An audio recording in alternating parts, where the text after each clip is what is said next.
Recently here on my channel, I have been giving Seiko a pretty hard time. However, I have to say one thing about the brand. They have an amazing history, and there's really no disputing that. When it comes to dive watches, they have an amazing history that can rival the Swiss. Today we're going to talk about 5 historic dive watches from the brand and why they are important not only to Seiko, but watches in general. So let's flip the camera and take a look at 5 historic Seikos.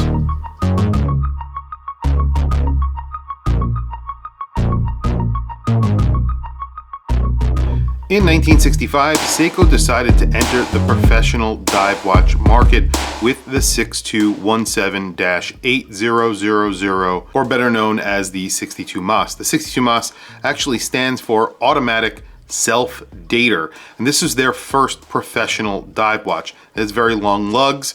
It was around 37 millimeters, which was very big for the time.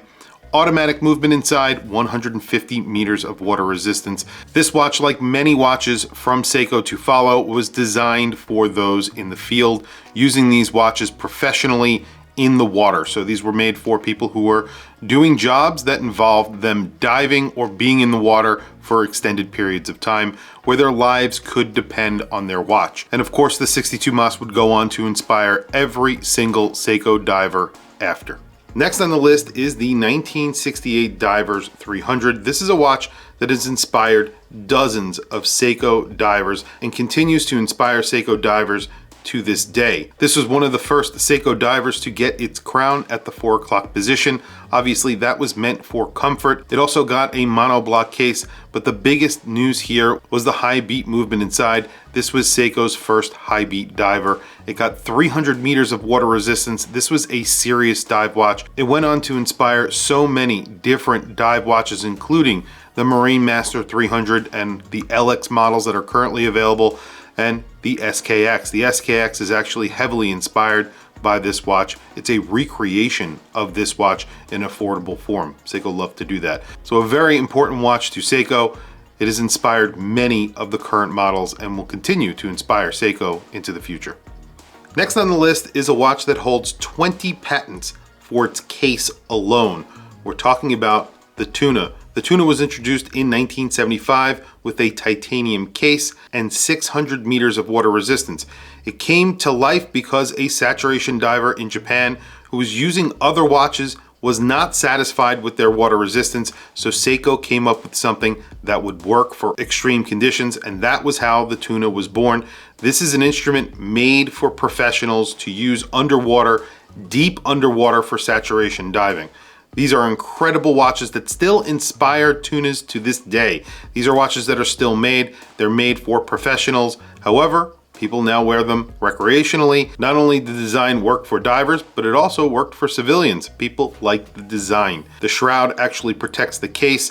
You're getting high water resistance, and of course, the watch is actually good looking. It looks like a tuna can, and that's why people love it. Around 1970, a watch was released that would become famous in Apocalypse Now in 1979.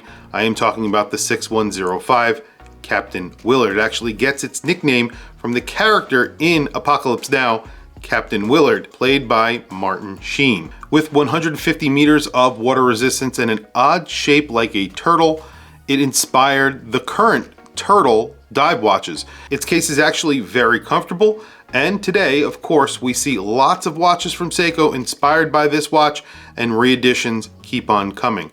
A really great watch with a really great movie history. Last but not least, and I wanted to include a modern watch on this list. There are definitely other vintage dive watches that I could have included here. However, I wanted to include the SKX. This has become somewhat of a budget hero for a lot of people. They did discontinue the SKX, so essentially this has become a neo-classic. It's a watch that was heavily inspired by the 1968 Divers 300M, and of course it's in an affordable package. A lot of people complained about the details on these watches, the movements that didn't hack, and of course the Hardlex crystals.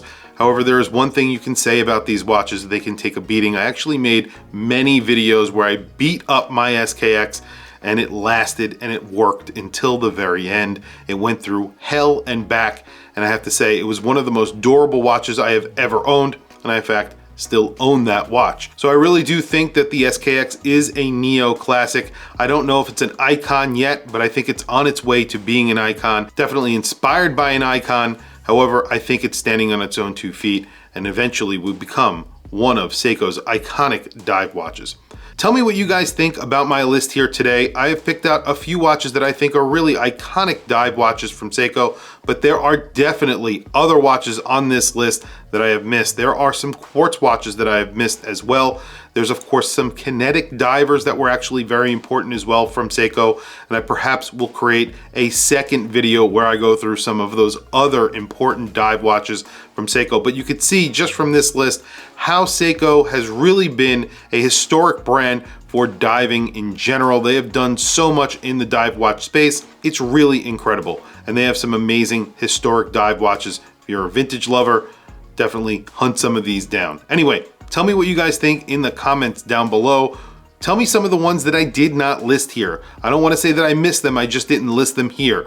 And I think there are plenty more that we could add to this list. I'd like to hear from you guys. Please also don't forget to like, subscribe, hit that bell icon. It is super helpful for the channel and I very much appreciate it. Anyway guys, thank you for logging on. I'll catch you in the next video.